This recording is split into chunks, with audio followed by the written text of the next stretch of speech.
టెలికాస్ భక్తి ప్రేక్షకులకి నమస్కారం. ద్వాదశ జ్యోతిర్లింగాల్లో 3వ జ్యోతిర్లింగం అయినటువంటి ఉజ్జయిని మహంకాళేశ్వరుడి గురించి తెలుసుకుందాం. ఈ ఉజ్జయిని క్షేత్రం చాలా విశేషమైనటువంటి, మనకి ఈ గ్రంథాలలో దాని గురించి చాలా విశేషంగా చెప్పారు. ఈ కాళిదాసు ఆ క్షేత్రంలోనే అమ్మవారి అనుగ్రహాన్ని కూడా పొందారు. ఇంకా ఈ ఉజ్జయిని దగ్గరలో ఉన్నటువంటి ప్రదేశం అవంతి.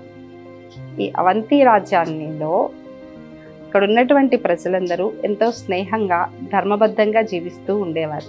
వారందరూ అలా జీవిస్తూ ఉండటం వల్ల వారికి శివపార్వతుల అనుగ్రహం కూడా కలిగి వాళ్ళు ధనధాన్యాలతో సుఖ సంతోషాలతో ఉన్నారు. ఆ రాజ్యంలోనే ధర్మవేత్త అని అధ్యాపకుడు, ధర్మవేత్త, ధర్మాన్ని అనుష్ఠానం చేసినటువంటి వాడు, అలాగే శివభక్త ధరంధరుడు ఉన్నారు.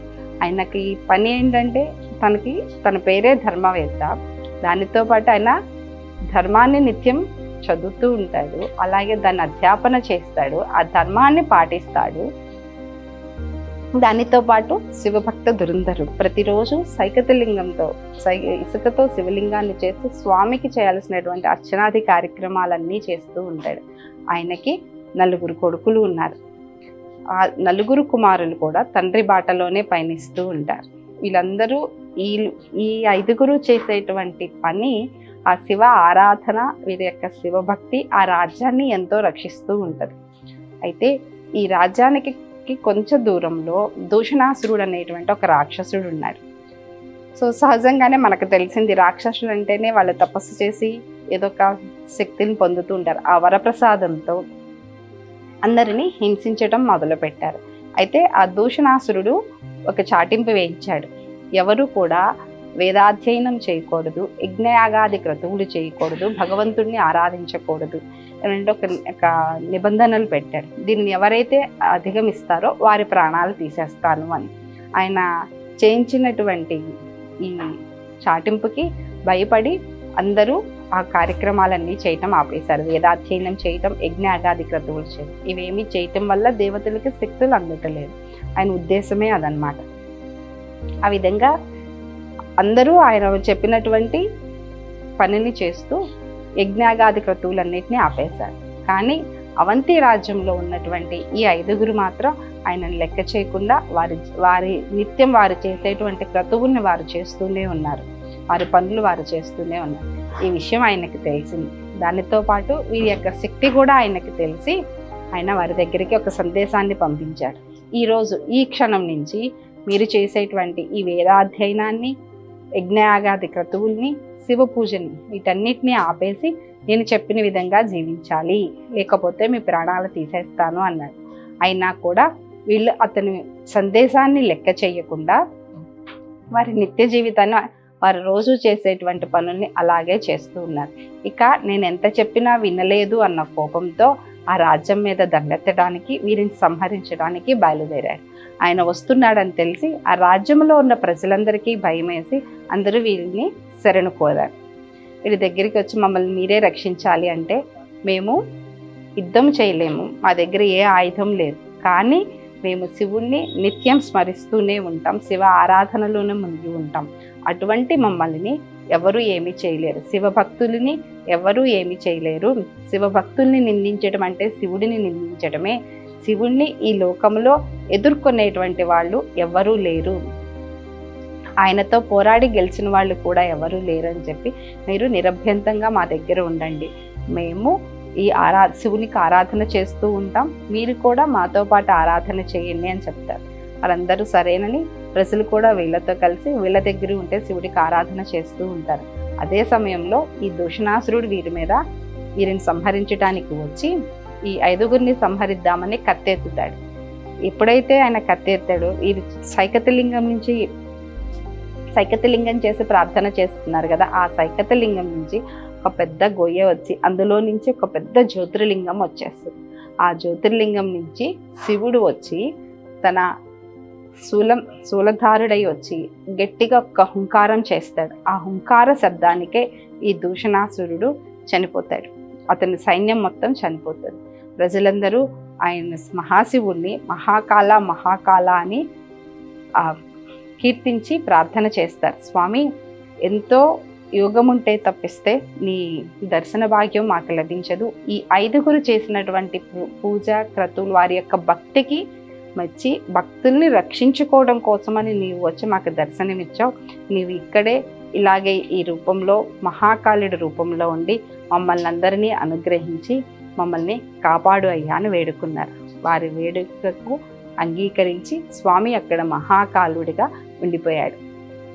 అలాగే నన్ను ఎవరైతే దర్శనం చేసుకుంటారో వారికి స్వప్నంలో కూడా ఎటువంటి ఆపదలు చెడు కళలు రావు. నన్ను దర్శనం చేసుకున్న వారికి అకాల అపార మృత్యువులు కూడా ఉండవు అని చెప్పి ఆయన వారందరినీ అకాల అపార మృత్యువులు సంభవించవని కూడా చెప్పాడు అన్నమాట. ఆ విధంగా ఉజ్జయినిలో మహాకాళేశ్వరుడిగా శివుడు వచ్చాడు. అయితే ఇక్కడ ఉజ్జయినిలో ఒక మహాకాళేశ్వరుడే కాకుండా ఇంకొక శివలింగం కూడా ఉందండి. చంద్రసేన మహారాజు ఆ రాజ్యాన్ని పరిపాలిస్తూ ఉన్నాడు. ఈయన కూడా ఆ రాజు కూడా మంచి ధర్మవేత్త. ఎప్పుడైనా ఎవరైతే ధర్మ మార్గంలో నడుస్తారో వారు భగవంతుడికి ప్రీతిపాత్రుడు అవుతారు. ఈ శివగణాల్లో ఉండేటువంటి ఒక శివగణం మణిభద్రుడు అనేటువంటి గణుడు ఈ చంద్రసేన మహారాజు దగ్గరికి వచ్చి ఒక మణిని కానుకగా ఇస్తాడు. ఇది కనుక నీవు ధరిస్తే కౌస్తవం ధరించినటువంటి విష్ణుమూర్తి ఎలా ఉంటాడో నీవు కూడా అలానే ఉంటావు. అంతేకాదు ఈ మణి దేనికి తాకితే అది బంగారంగా అయిపోతుంది అని చెప్తాడు. ఈ మణి నీ దగ్గర ఉన్నంతకాలం నీకు సకల ఐశ్వర్యాలు ధైర్యము అన్నీ ఉంటాయి. నిన్ను గెలవగలిగేటువంటి వారు ఎవరూ లేరు, నిన్ను ఎవరు అధిగమించలేరు అని కూడా చెప్తాడు. అయినా అంగీకరించి ఇచ్చినటువంటి మణిని ధరిస్తాడు. ఇలా ఆయన దగ్గర ఈ మణి ఉన్నదన్న విషయం అందరికీ చుట్టుపక్కల ఉన్న రాజ్యాలకి అందరికీ తెలిసిపోతుంది. ఆ రాజులు మిగతా రాజులందరూ ఆయనని నీవు కోరినంత ధనం ఇస్తాం, ఆ మణిని ఇవ్వమని అన్నారు. కొంతమంది యుద్ధం చేస్తాం, మీ మీదకి దండయాత్ర చేసి మిమ్మల్ని చంపేస్తాం, అనేక రకాలుగా ఆయనని బెదిరించడం చేశారు. ఎవరు ఏం చేసినా నేను ఇవ్వను, ఇది నాకు శివప్రసాదం, శివుడు నాకు ప్రసాదించినటువంటిది, ఆ శివుడు ప్రసాదించినటువంటి దాన్ని నేను ఎవరికి ఇవ్వడానికి సిద్ధంగా లేను అని చెప్తారు. అయితే మీ రాజ్యం మీద దండెత్తి వస్తామని వారు దండెత్తడానికి సిద్ధపడతారు. మరి ఒక పక్క ఈ చంద్రసేన మహారాజు మహాకాళుడు అభిషేకం చేసుకోవడానికి దేవాలయానికి వెళ్ళాడు. వెళ్ళి అక్కడ ఆయన శివునికి అభిషేక అర్చనాది క్రతువులన్నీ చేస్తున్నాడు. ఆయన చేసే సమయంలో గోప బాలకుడు అక్కడే నుంచుని ఎలా చేస్తున్నాడు ఏంటి మొత్తం చూశాడు. అవన్నీ చూసి ఆ అబ్బాయి ఇంటికి వస్తానే ఒక రాయి తెచ్చుకున్నాడు. అది ఒక శివలింగంగా భావించి తెచ్చుకుని దాన్ని చుట్టూ రాళ్లతో దేవాలయం లాగా కట్టుకుని రాజు ఎలా అయితే పూజాది క్రతువులు చేశాడో అలాగే ఈ అబ్బాయి కూడా భక్తితో పూజ చేస్తున్నాడు. చాలా అచంచలమైన భక్తితో నిష్కలంకమైన నిష్కపటమైన మనసుతో చేస్తున్నాడు. ఇంట్లో ఆ తల్లి భోజన వేళయి ఆ పిల్లవాడుగా గోప బాలకుడిని పిలుస్తుంది, భోజనం చేద్దురా అని. ఎన్నిసార్లు ఎంతసేపటికి పిలిచినా రావట్లేదు.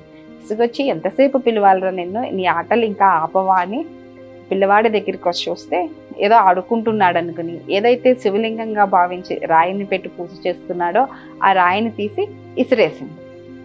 అది అలా విసిరేయగానే ఈ పిల్లవాడు అమ్మ నా శివుడు నాకు తెచ్చి, నా శివుడు నాకు కావాలి అని ఏడవడం మొదలుపెట్టాడు. ఆమెకేమీ అర్థం కాలేదు, రాయిని విసిరేస్తే శివుడిని తెచ్చి ఇమ్మంటున్నాడు ఏంటి అని ఆశ్చర్యపోయింది. ఎక్కడైతే ఆ తల్లి విసిరేసిందో అక్కడ పెద్ద దేవాలయము, దానిలో అంతరాలయం గర్భాలయం, ఆ గర్భాలయంలో ఒక శివలింగం వచ్చింది. ఆ శివలింగాన్ని చూసి ఈ పిల్లవాడు గబగబా పరిగెత్తుకుంటూ వెళ్ళి ఆ శివలింగాన్ని ఆలింగనం చేసుకుని అక్కడే ఉండిపోయాడు. ఆ తల్లికి చాలా ఆశ్చర్యం కలిగింది.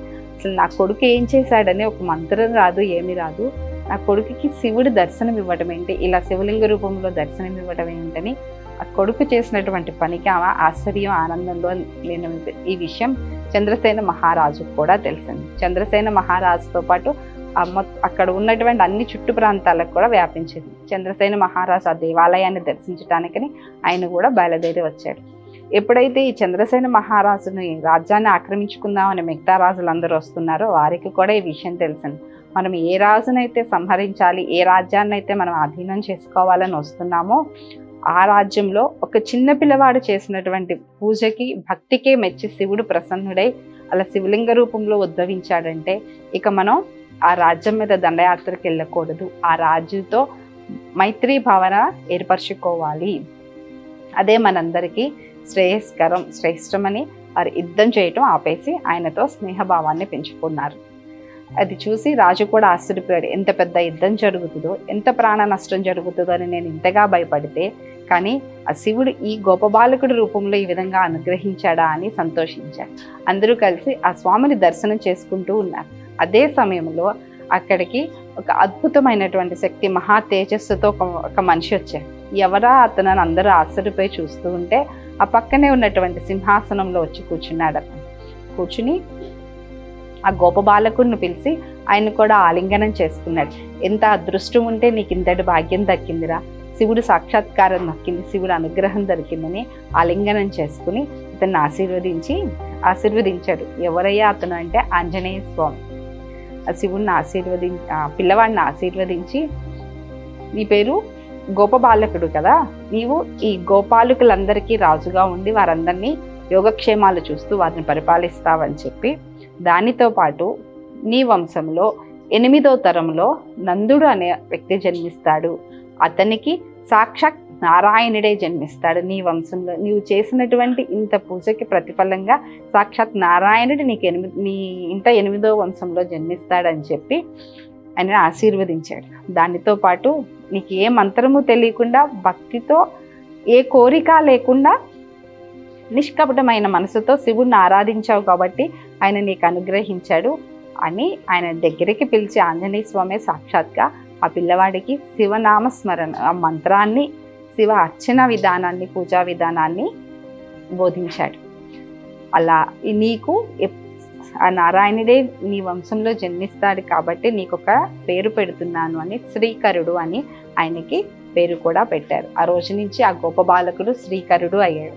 ఇక ఆంజనేయ స్వామి నేర్పించినటువంటి మంత్రంతో శివ ఆరాధన చేసి మంచిగా మోక్షాన్ని పొంది ఉన్నత లోకాలని పొందాడు. ఇది ఓంకారేశ్వరుని, ఉజ్జయిని మహాకాళేశ్వరుడి యొక్క వైభవం. కేవలం 2 భక్తులు భక్తికి మెచ్చి వచ్చాడు. ఒకళ్ళేమో మంత్రం తెలిసి మంత్రపూర్వకంగా భక్తితో స్వామిని ఆరాధన చేస్తే, రెండవ వారు మంత్రం తెలియకపోయినా అచంచలమైన భక్తి విశ్వాసాలతో నిష్కలంకమైనటువంటి మనసుతో ఆయన అర్చన చేసినందుకు వారి ఇద్దరి భక్తికి మెచ్చి స్వామి సాక్షాత్కరించి వారిద్దరిని అనుగ్రహించాడు. ఇది ఉజ్జయిని మహంకాళేశ్వరుడి యొక్క ప్రత్యేకత. Please subscribe to the channel and download the Politicos app from the links in the description.